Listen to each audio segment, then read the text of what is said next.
বৈকুণ্ঠৰ কল্পতৰু ভাগৱত শাস্ত্ৰ ঐহাৰ উত্তম ফল দান দক্ষিণা মাত্ৰ। আছেনে এই বুলি লিখা আছেনে পদবন্ধে? নাই। কি বুলি লিখা আছে? বৈকুণ্ঠৰ কল্পতৰু ভাগৱত শাস্ত্ৰ ইহাৰ উত্তম ফল পূজা পাৰ্বণ মাত্ৰ। আছে নাই এই বুলি নাই। সকলোৱে জানে আপোনাৰ হবে বৈকুণ্ঠৰ কল্পতৰু মহাভাগৱত শাস্ত্ৰত ইহাৰ উত্তম ফল হৰিনাম মাত্ৰ বুলিহে কৈছে। অৰ্থাৎ ইয়াত কেৱল আছে কৃষ্ণ গুণ নাম। ইয়াত নাই কি শ্ৰাদ্ধ পিণ্ড যাগ যজ্ঞ পূজা পাতল দান দক্ষিণা ভোজনী মুণ্ডন এটা কথাও ভাগৱতত নাই। সেইকাৰণে 4 নম্বৰ স্কন্ধত দেৱঋষি নাৰদৰ দ্বাৰা 10 প্ৰচেতসগণৰ আগত প্ৰকাশ কৰিছে। বৃথা কথা কৈ কিষ কমৰস শাস্ত্ৰৰ তত্ত্ব নধৰি ভোজনী সৰাধে একো কেনৰাধৈ কৃষক নুবুলি হৰি। সেই জীৱ যেতিয়ালৈকে তুমি কৃষ্ণ বুলি নকবা, যেতিয়ালৈকে তুমি কৃষ্ণ নামত সুদৃঢ় বিশ্বাসে শৰণ গ্ৰহণ নকৰিবা, তেতিয়ালৈকে শ্ৰাদ্ধ পিণ্ড দান দক্ষিণা পূজা পাতল যাগ যজ্ঞ একোৱেই তোমাক এই সংসাৰৰ পৰা তৰাই দিব নোৱাৰে। সেইকাৰণে দেৱঋষি নাৰদে এই সিদ্ধান্তটো দিছে। 4ৰ্থ স্কন্ধত প্ৰাচীন বৰ্হিষী ৰজাৰ পুত্ৰ 10 প্ৰচেতসগণৰ আগত পুৰঞ্জন উপাখ্যানৰ জৰিয়তে সিদ্ধান্তটো দিছে। কোন ভাগৱতে ভোজনী সৰাধে নেও যজমান যজি আক পঢ়িবাক শুনিবে নোৱাৰে কাণ কৰে গজ গজি। কোন ভাগৱতে কলে ভোজনী দিলে জীৱৰ মংগল হ'ব? কোন ভাগৱতে কলে মুণ্ডন কৰিলে জীৱৰ কল্যাণ হ'ব? ভাগৱতৰ কোন পদবন্ধে কলে ছমহীয়া বছৰিকীয়া যজমান যজি থাকিলে সেই জীৱৰ কল্যাণ হ'ব? এবাৰো কোৱা নাই, এজোকা পদেও কোৱা নাই, এজোকা ছবিও কোৱা নাই, এজোকা দুলৰিও কোৱা নাই। তাৰ পাছতো এই উত্তম শাস্ত্ৰ ভাগৱত পঢ়ি আপুনি মই কেৱল সেই পৰম্পৰাগত কৰ্মৰ মাজতেই জীৱনটো আবদ্ধ কৰি ৰাখিছোঁ। সেইটো হ'ল অজ্ঞানতা, ঈশ্বৰৰ মায়া। নামঘোষাত গুৰুজনাই অবিদ্যা বুলি সিদ্ধান্ত দিছে। নামঘোষা এনে এক উত্তম শাস্ত্ৰ যি শাস্ত্ৰৰ মাধ্যমেৰে জীৱই নিজৰ জীৱন অতিবাহিত নকৰিলে সেই জীৱই ঈশ্বৰৰ লগত কথা পতা মত বিনিময় কৰা মাধ্যমটো সম্পূৰ্ণৰূপে বন্ধ। নামঘোষাক বাদ দি কোনোবাই ভগৱন্তক কথা পাতিব পাৰিব নেকি? কোনেও নোৱাৰে। স্পষ্টভাৱে এই সিদ্ধান্তটো আছে। আমি যিমানেই নামঘৰত যাম, যিমানেই আমি চাকি বন্তি জ্বলাবলৈ আগবাঢ়িম, যিমানেই আমি এজন ভকতক সেৱা কৰিম, সেই ভকতক সেৱা কৰা সেই ব্যৱস্থাটোত আমি যিমান প্ৰাৰ্থনা গাম ঘোষা গাম, প্ৰত্যেক জোকা কেৱল নামঘোষাই আমাক দিছে। সেইকাৰণে নামঘোষাক যদি আমি বাদ দিওঁ আমাৰ জীৱনটোৰ পৰা, তেতিয়াহ'লে ভগৱন্তৰ লগত কথা পতা বাটটো সম্পূৰ্ণৰূপে বন্ধ। আৰু সেইকাৰণে হয়তো আমাক বিদ্যালয়ত পিতৃ মাতৃয়ে যেতিয়া ছাত্ৰ হিচাপে নামটো লগাই দিছিল, তেতিয়াই আমাক শিক্ষক শিক্ষয়িত্ৰীয়ে বাৰান্দাত ঈশ্বৰক প্ৰাৰ্থনা কৰাৰ এটা নিয়ম শিকাইছিল। আৰু সেই নিয়মটো আমি যেতিয়া ডাঙৰ হ'লো পাহৰি থাকিলোঁ। কৃষ্ণ প্ৰভুজনা বাপজনাক আমি এষাৰ কথা জানিবৰ কাৰণে আগ্ৰহ হৈছোঁ। আমি ইতিমধ্যে আমি ভাবি থকা দুটি মনৰ কথা আপুনি প্ৰকাশ কৰিলে। এভাগ হৈছে ছমহীয়া বছৰেকীয়া, সেইভাগ আমি পালোঁ, আৰু এভাগ কৈ গ'ল আপুনি ভোজনীৰ কথাটো ক'লে, সেইভাগো আমি পালোঁ। আমি ভাবি আছিলোঁ আপোনাক এই কথাকেইষাৰ আমি অৱগত কৰাম বুলি। আৰু এভাগ থাকি গ'ল আমাৰ, আপুনি কৃপা কৰি থৈ গ'লে আমি নথৈ আনন্দিত হ'ম, কাৰণ আমি এই অনুষ্ঠান ভাগৰ পৰা কিবা এটা বস্তু বা সাৰ পাম বুলি আশা কৰি আমাৰ এই অনুষ্ঠানভাগ ইয়াত থিৰাং কৰা হৈছে। কথাটো হ'ল কি, আমাৰ আপোনাৰ জ্যোতিষময় চেনেলটোৰ যোগেদি আমি ভালেমানখিনি কথা আমি অৱগত হৈছোঁ যদিও আমাৰ বহু সংখ্যক বৃদ্ধ ভকত বৃন্দই হওক বা আইসকলে হওক, বহুতে হয়তো মোবাইলৰ যোগেদি এই কথাখিনি সম্পূৰ্ণকৈ পোৱা নাই, একাংশ হয়তো বাদ পৰি আছে। গতিকেলৈ এই ক্ষেত্ৰতে মই কথাষাৰ ক'বলৈ লৈছোঁ। আমাৰ গুৰু দুজনাৰ আদিৰ্ভাৱ তিথি আৰু তিৰুভাৱ তিথি দুভাগ আছে। তাৰ ভিতৰতে তিৰুভাৱ তিথিটো পতাৰ ক্ষেত্ৰত কি কিবা অপৰাধ আছে নি? আপুনি অকণমান আমাক কৃপা কৰি থৈ গ'লে আমি নথৈ আনন্দিত হ'ম। কৃষ্ণ কৃষ্ণ।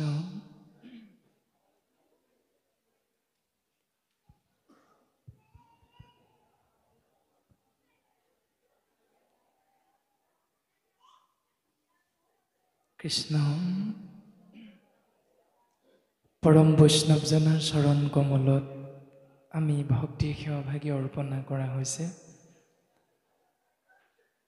বাপজনাই খুব সুন্দৰ এটি প্ৰশ্ন আগবঢ়াইছে। যদিও আমি প্ৰশ্নভাগীৰ উত্তৰ ইতিমধ্যে জ্যোতিৰ্ময় নামৰ ইউটিউব চেনেলটোত সেই প্ৰশ্নভাগীৰ উত্তৰটো দিয়া হৈছে, গতিকে আমি বাপজনাৰ চৰণ কমলত সেৱাভাগী নিবেদন কৰা হৈছে।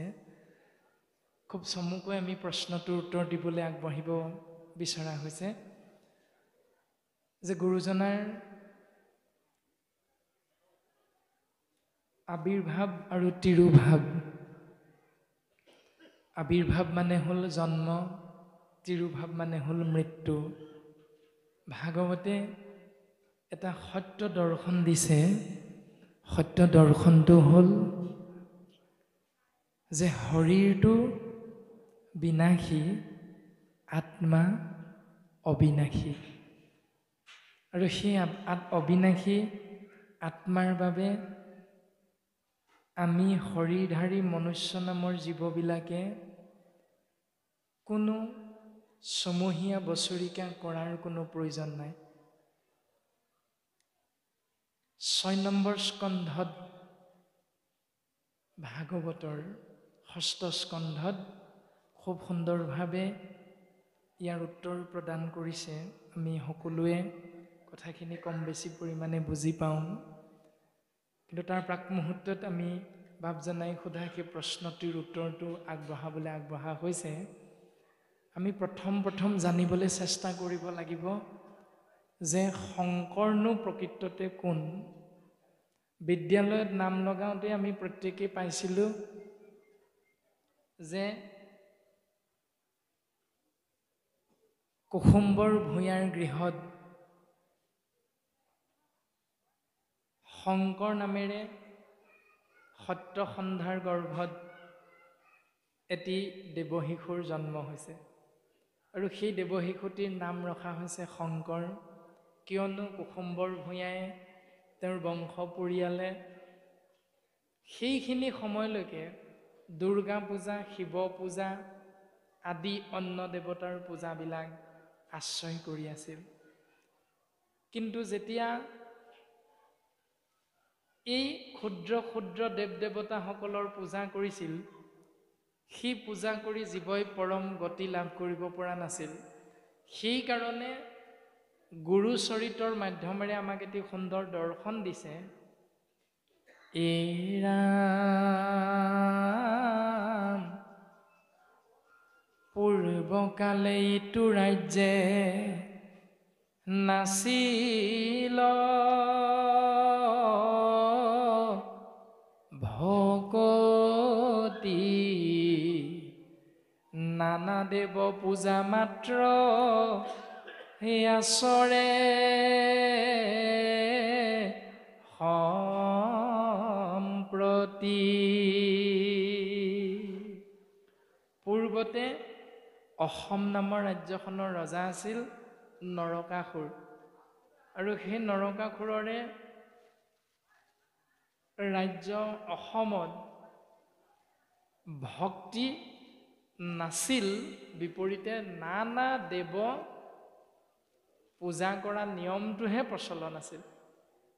নানা দেৱ পূজন কৰয় বলিদান, শংখ চাগ মহিষ কাটৈ অসংখ্য প্ৰমাণ। নানা দেৱতাক বলি বিধান প্ৰক্ৰিয়াৰে পূজা কৰা নিয়মটো এই অসম মুলুকত প্ৰচাৰ হৈছিল, প্ৰকাশ হৈ আছিল। তাৰ পাছত সেই ব্যৱস্থাটোৰ মাধ্যমেৰে জীৱই নিজৰ জীৱন অতিবাহিত কৰাৰ কাৰণে জীৱবিলাক পৰম গতিৰ বিপৰীতে অধোগতি যাবলৈ ধৰিলে, আৰু অধোগতি যোৱাৰ বাবে ভগৱন্ত পৰম আত্মা ঈশ্বৰ কৃষ্ণদেৱৰ সন্তানস্বৰূপ আমি জীৱাত্মাবিলাকৰ মংগল কামনা কৰি ঈশ্বৰ কৃষ্ণ প্ৰভু ভগৱন্তই চিন্তা কৰিছে ক'ত? বৈকুণ্ঠত। ৰাম লোকতল গৈল কলি পাপ সাগৰত, কৃপাময় কৃষ্ণে চিন্তা কৰি বৈকুণ্ঠত। ভগৱন্ত পিতৃ কৃষ্ণদেৱে বৈকুণ্ঠত চিন্তা কৰিছে সন্তানস্বৰূপ জীৱাত্মাৰ মংগলৰ কথা, আৰু চিন্তা কৰি তেওঁ এটা উত্তৰ উলিয়ালে, উপায় উলিয়ালে। উপায়টো কি? ইটো লোক সমস্তকে কৰিতে উদ্ধাৰ,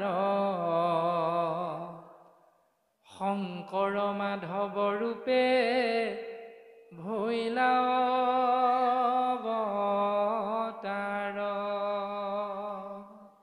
সমস্ত জীৱক কলিৰ কৰাল গ্ৰাসৰ পৰা মুক্ত কৰাৰ মানস কৰি ভগৱন্ত পুৰুষে শংকৰ মাধৱ ৰূপে কলি যুগত অৱতাৰ ধাৰণ কৰিলে। তাৰমানে দ্বাপৰ যুগৰ দৈৱকী নন্দন কৃষ্ণই হ'ল কলি যুগত শংকৰ গুৰু ৰূপে অৱতাৰ হৈছে, আৰু কলি যুগৰ আমাৰ জগতগুৰু পৰম গুৰু শংকৰেই হ'ল দ্বাপৰ যুগৰ শ্ৰীকৃষ্ণ, আৰু দ্বাপৰ যুগৰ শ্ৰীকৃষ্ণই হ'ল নিৰ্গুণ নিৰাকাৰ কৃষ্ণ তত্ত্ব, যিজন সৃষ্টি স্থিতি আৰু প্ৰলয়ৰ গৰাকী। সিদ্ধান্ত দিলে। তাৰ পাছত আমি চিন্তা কৰিলে উত্তৰ পাম। বঢ়াৰপো মহাপুৰুষ মাধৱ গুৰুজনাই গুৰু প্ৰশস্তিত লিখিছে, গুৰু ভতিমাত লিখিছে, জয় গুৰু শংকৰ সৰ্বগুণাকৰ, যাকেৰি নাহি কেও পাম, তোহাৰি চৰণ কৰে নুশত কোটি, বাৰে কৰো প্ৰণাম। দৰক্ষিত সুন্দৰ গৌৰ কলে বৰ জৈছন হুৰ প্ৰকাশ, সকল সভা সদৰঞ্জন যাকেৰি দৰ্শনে পাপ বিনাশ। ইমান সুন্দৰভাৱে গুৰুৰ ভতিমা মাধৱ গুৰুজনে দৰ্শন কৰাইছে, আৰু দৰ্শন কৰাই সিদ্ধান্ত দিছে, ত্ৰিভুৱন বন্দন দৈৱকী নন্দন, জুহৰি মাৰল কংস, জগ জনতাৰণ দেৱ নাৰায়ণ, শংকৰ তাকেৰি অংশ। শংকৰেই হ'ল দ্বাপৰ যুগৰ দৈৱকী নন্দন কৃষ্ণ। এই বুলি লিখাৰ প্ৰাক মুহূৰ্তত মাধৱ গুৰুজনাই কি বুলি লিখিছিলে? ত্ৰিভুৱন বন্দন দৈৱকী নন্দন জুহৰি কংসক বৈৰী। যিজন হৰিয়ে কংসক মাৰিছিল, জগজন তাৰণ দেৱ নাৰায়ণ শংকৰ হুহি হৰি। সেই হৰিয়ে হ'ল কলিযুগত শংকৰ, যিজনে কৃষ্ণক মাৰিছিল। তাৰ পাছত শংকৰক বঢ়াৰপু মাধৱে দৰ্শন কৰালে, বোলে গুৰুজনা তোমাৰ বিষয়ে আমি একলম ধৰা হৈছিল, চোৱাচোন। শংকৰে ক'লে, বোলে বঢ়াৰপু তুমি দেখোন গোটেইখিনি আমাক উদঙাই দিলা, অকণমান ঢাকোন দি দিয়া। তেতিয়া মাধৱে ঢাকোন দি শব্দৰ গাঁথনিটো অকণমান অদল বদল কৰিলে, কিন্তু অৰ্থটো একেই ৰাখি দিলে। ত্ৰিভুৱন বন্দন দৈৱকী নন্দন জুহৰি কংসক বৈৰী। ইয়াৰ বিপৰীতে জুহৰি মাৰল কংস। অৰ্থ কিন্তু একেটাই, যিজন হৰিয়ে কংসক মাৰিছিল। জগজন তাৰণ দেৱ নাৰায়ণ শংকৰ হুহি হৰি। তাৰ বিপৰীতে শংকৰ তাকেৰি অংশ। অৰ্থ একেটাই থাকিল, মাত্ৰ শব্দৰ গাঁথনিটো অকণমান সলনি কৰিলে। ইয়াৰ পৰা আমি স্পষ্টভাৱে বুজি পালো যে দ্বাপৰ যুগৰ দৈৱকী নন্দন কৃষ্ণই হ'ল কলিত শংকৰ। ৩ নম্বৰতে আমি যদি বিশ্লেষণ কৰোঁ, উত্তৰটো পাম, যেতিয়া ভগৱন্ত কৃষ্ণই দ্বাপৰ যুগত জীৱৰ কল্যাণ সাধন কৰি এই ধৰাধাম এৰিবলৈ চিন্তা কৰিলে, তেতিয়া মহাভক্ত উদ্ধৱে ভগৱন্ত কৃষ্ণক ক'লে, প্ৰভু তুমি যদি গুচি যোৱা মোৰ অৱস্থা কি হ'ব? তেতিয়া ভগৱন্ত কৃষ্ণই সিদ্ধান্ত দিছে, উদ্ধৱ মই নাযাওঁগৈ দিয়া, থাকিম। বোলে ক'ত থাকিবা প্ৰভু? তেতিয়া ভগৱন্তই ক'লে, তিৰোধায়ম প্ৰৱেশতু হয়ং শ্ৰীমদ ভাগৱতাৰ্ণৱম। উদ্ধৱ মই তিৰোধায়ম মানে যামগৈ, প্ৰৱেশটো হয়ং মই পুনৰ ইয়াত থাকিম, প্ৰৱেশ কৰিম। উদ্ধৱ মই নাযাওঁগৈ। ক'ত থাকিম জানানে উদ্ধৱ? প্ৰৱেশটো হয়ং শ্ৰীমদ ভাগৱতাৰ্ণৱম। বহুত পাইছে কেনে কৃষ্ণ।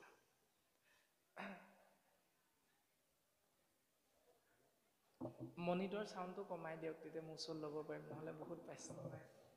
কৃষ্ণ আউটপুটটো খুলি দিয়ক, মনিটৰ ভলিউমটো অকণমান। মই ক'ত থাকিম জানানে? মই ভাগৱত অৰ্ণৱম। কৃষ্ণ কৃষ্ণ মই মহাভাগৱত সমুদ্ৰৰ মাজত থাকিম। মহাভাগৱত সমুদ্ৰৰ মাজত থাকিম। মোৰ ৰূপটো কেনেকুৱা হ'ব? এতিয়া আমি শাস্ত্ৰসন্মতে প্ৰত্যেকে বুজি পাওঁ যে যেতিয়া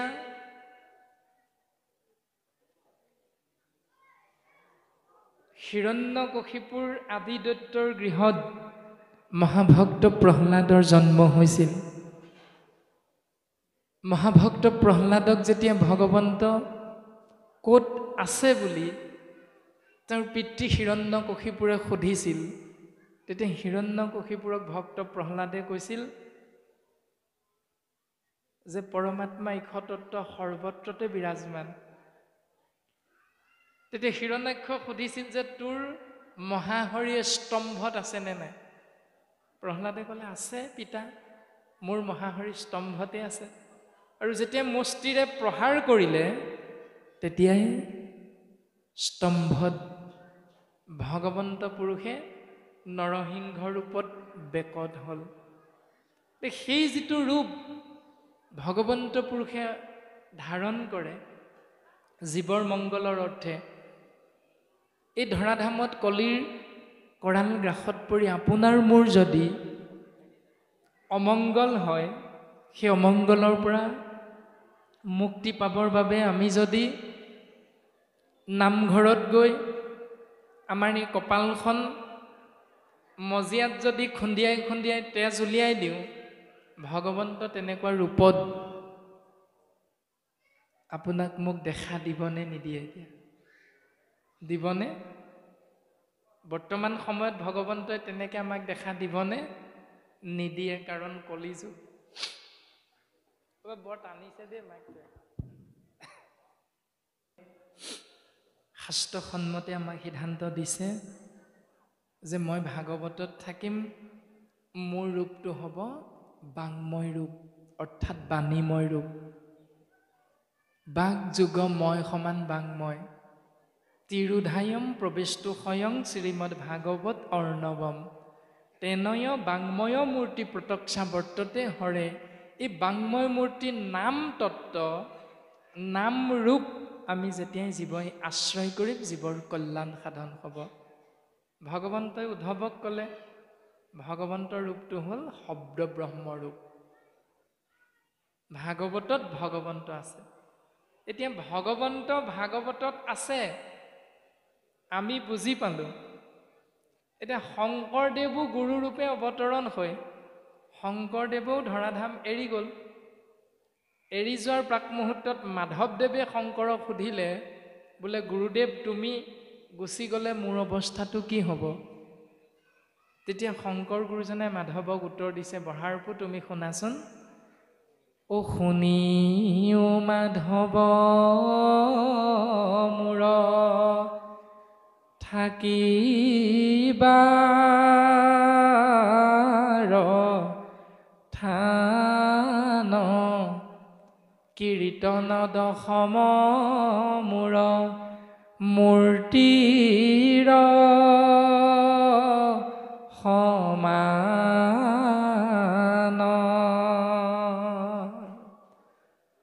হেৰা মাধৱ শুনাচোন, মই তাতেই থাকিম, কীৰ্তন আৰু দশম ইয়াৰ মাজত মই থাকিম, মই নাযাওঁগৈ দিয়া।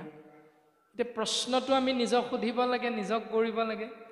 কীৰ্তন গ্ৰন্থত যদি শংকৰদেৱ থাকিব, ভাগৱতত যদি শংকৰদেৱ থাকিব, ভাগৱত মানে দশমত থাকিম বুলি কৈছে। ব্যাসদেৱৰ দ্বাৰা প্ৰণয়ন কৰা মূল সংস্কৃতৰ প্ৰথম শংকৰ গুৰুজনে অনুবাদ কৰিছে দশম স্কন্ধ। সেইকাৰণে বহু সময়লৈকে আমি মনুষ্য নামৰ জীৱবিলাকে কেৱল দশম স্কন্ধ ভাগিকে পূৰ্ণাংগ ৰূপত ভাগৱত বুলি বুজি পাইছিলোঁ। আৰু দশম স্কন্ধতে কৃষ্ণদেৱৰ শিশুলীলাৰ পৰা আৰম্ভ কৰি সমস্ত লীলা চৰিত্ৰ প্ৰকাশমান হৈ আছে। ভাগৱতত কৃষ্ণদেৱ থাকিম বুলি ক'লে আৰু দশমত শংকৰদেৱ থাকিম বুলি ক'লে। তাৰমানে ভাগৱতত কৃষ্ণ আছে মানে কৃষ্ণই শংকৰ, শংকৰে হ'ল কৃষ্ণ। তাৰ পাছত সিদ্ধান্ত দিলে মই কীৰ্তনৰ মাজত থাকিম। এতিয়া আমি চিন্তা কৰিব লাগিব, কীৰ্তন দশম গ্ৰন্থ থাকয় যথাত, সাক্ষাতে মাধৱ মই থাকিবো তথাত। যাৰ যাৰ ঘৰত যি যি স্থানত কীৰ্তন গ্ৰন্থ আছে, ভাগৱত আছে, সেই স্থানতে মই থাকিম। কোন থাকিব? শংকৰদেৱ থাকিব। এতিয়া কাৰ ঘৰত কীৰ্তন গ্ৰন্থ নাই? হাত দাঙিব লাগে। নিজক ক'ব লাগে আমাৰ ঘৰত কীৰ্তন গ্ৰন্থ আছে নাই। যদি আমাৰ প্ৰত্যেকৰ ঘৰতে কীৰ্তন গ্ৰন্থ আছে, তেতিয়াহ'লে শংকৰদেৱ আছে। যদি আপোনাৰ মোৰ গৃহত ভাগৱত ভাগি আছে, তেতিয়াহ'লে আপোনাৰ মোৰ গৃহত শংকৰদেৱ আছে, কৃষ্ণ তত্ত্ব আছে। শংকৰদেৱৰ মৃত্যু তিথি মানে তিৰুভাৱ তিথিটো পাতিব লাগে নে নালাগে? উত্তৰটো সেইটোৱে যে কৃষ্ণদেৱে ক'লে মই যামগৈ, ভাগৱতৰ মাজত থাকিম। কৃষ্ণদেৱৰ জন্মাষ্টমী তিথিটো পাতোঁ, জন্মাষ্টমী এই ব্যৱস্থাটো পালন কৰোঁ, জন্মোৎসৱ। কিন্তু কৃষ্ণদেৱৰ মৃত্যু তিথিটো পাতোঁ নে নেপাতোঁ? নেপাতোঁ, কোনো সমাজে নেপাতে। শংকৰদেৱৰ যদি জন্মটো পাতিব লাগে, তেতিয়াহ'লে মৃত্যু তিথিটো পতাটো কোনো যুক্তিসংগত শাস্ত্ৰসন্মতে আমাক দাঙি ধৰা নাই বিষয়বস্তু। কাৰণ কৃষ্ণই হ'ল শংকৰ, শংকৰে হ'ল কৃষ্ণ। এতিয়া ভাগৱত বিশাল, এই বিশাল ভাগৱতৰ ক্ষুদ্ৰ সংস্কৰণ হ'ল যেতিয়া মহেন্দ্ৰ কণ্ডলীকে ধৰি শংকৰদেৱৰ পৰম গুৰুজনাৰ সমসাময়িক কৰ্ণপুৰ চতুৰ্ভুজ আদি ব্ৰাহ্মণ পণ্ডিতসকলে যেতিয়া শংকৰদেৱৰ ওচৰত শৰণ গ্ৰহণ কৰিছে, তেতিয়া শংকৰদেৱে তেওঁলোকক শৰণ ক'ত দিলে? নামঘৰটো তাৰ আগতেই প্ৰতিষ্ঠা হৈছে। নামঘৰতনো তেতিয়ালৈকে কি আছিলে? কিবা এটাতো নামঘৰত থাকিব লাগিব। শংকৰ গুৰুজনাই শৰণ দিবলৈ লওঁতে ব্ৰাহ্মণ পণ্ডিতসকলক প্ৰথম দশম স্কন্ধৰ পৰা গোপী উদ্ধৱ সংবাদ প্ৰথম প্ৰণয়ন কৰিছে, অনুবাদ কৰিছে। অনুবাদ কৰি থাপনাত ৰাখি সেই ব্ৰাহ্মণ পণ্ডিতসকলক শৰণ দিছে। তাৰ পাছত যেতিয়া মহাৰাজ নৰনাৰায়ণৰ ৰাজসভালৈ গৈছে শংকৰদেৱ, তেতিয়া তাত গৈ ব্ৰাহ্মণ পণ্ডিতসকলৰ লগত যুক্তি তৰ্ক হৈছে, আৰু যুক্তি তৰ্কৰ অন্তত মহাৰাজ নৰনাৰায়ণে যেতিয়া ক'লে যে হাতী মাৰি ভুৰুকাত ভৰাব লাগে, কোনে পাৰিবা কোৱা? শংকৰ গুৰুজনে একে ৰাতিৰ ভিতৰতে হাতী মাৰি ভুৰুকাত ভৰালে। সৃষ্টি হ'ল গুণমালা, কৃষ্ণ উদ্ধৱ সংবাদ। মহাভাগৱতৰ বিৰাট ভাগৱতৰ ক্ষুদ্ৰ সংস্কৰণ হ'ল গুণমালা। আৰু সেই গুণমালা আমি ক'ত ৰাখিছোঁ? আসনত ৰাখিছোঁ প্ৰত্যেকে। তাৰমানে গুণমালাই হ'ল ভাগৱত, আৰু সেই ভাগৱত যদি আসনত ৰাখিছোঁ, তেতিয়াহ'লে আমাৰ গাঁওখনৰ সকলো ৰাইজে একত্ৰাপিত হৈ এইটোৱে অকপতে স্বীকাৰ কৰিছোঁ যে আমাৰ গাঁওখনত ভগৱন্তক আমি এডোখৰ নিৰ্দিষ্ট স্থানত ৰাখিছোঁ। সেয়া নাম হ'ল নামঘৰ। নামঘৰত ভগৱন্তক ৰাখিছোঁ। ভাগৱতত কৃষ্ণ আছে, দশমত শংকৰদেৱ আছে। তাৰমানে সেই আসনত যাক বহুৱাই থৈছোঁ, আমি সেইজনাই হ'ল পৰম পুৰুষ প্ৰভু ভগৱন্ত, পৰম গুৰু শংকৰ কৃষ্ণ একেজনেই। সেই একেজনৰ জন্ম নাই, নাহি জন্ম মৃত্যু তোমাৰ, তথাপি জন্ম ধৰা সৌহি জন্মে জীৱৰ জনম দূৰ কৰা। এতিয়া নামঘৰত গুৰুজনাৰ তিথি, তিৰুভাৱ তিথিটো পাতিব লাগে নে নেলাগে, উত্তৰটো আপোনাভাৱে নিজে বিচাৰ কৰিলে উত্তৰটো পাই যাব। তথাপিতো আমি পাতি আছোঁ তিৰুভাৱ তিথিটো। কিয়? শাস্ত্ৰই সিদ্ধান্ত দিছে, নিপুণে যিজনে মোহোক গুৰু মানয়, কীৰ্তনতে দশমতে দেখিবেক নিশ্চয়। যিসকলে মোক নিপুণভাৱে গুৰু মানিছে, তেওঁলোকে কীৰ্তন গ্ৰন্থ চুই চালে মোক চোৱা যেন অনুভৱ হ'ব।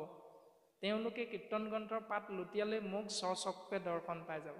তেওঁলোকে ভাগৱত চুই দিয়া মাত্ৰে, হাতেৰে স্পৰ্শ কৰা মাত্ৰকে ভগৱন্তক স্পৰ্শ কৰা অনুভৱ কৰে।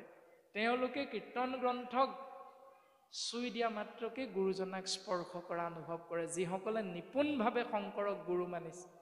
এতিয়া আমি যদি তিৰুভাৱ তিথি পাতিছোঁ, তেতিয়াহ'লে আমাৰ অনুভৱ নাই হোৱা। তাৰমানে উত্তৰটো আমি শংকৰদেৱৰ একান্ত শিষ্য হ'ব পৰা নাই। উত্তৰটো সেইটোৱে।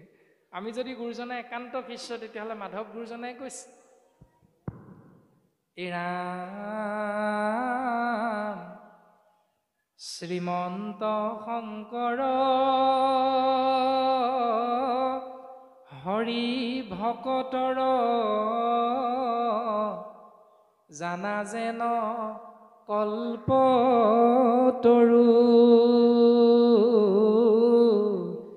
তাহান্ত বিনা নাই নাই নাই, আমাৰ পৰম গুৰু।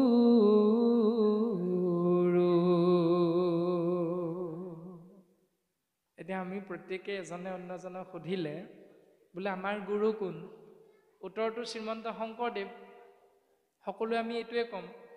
আকৌ ২ নম্বৰতে যদি প্ৰশ্নটো কৰা হয়, আমি কোন?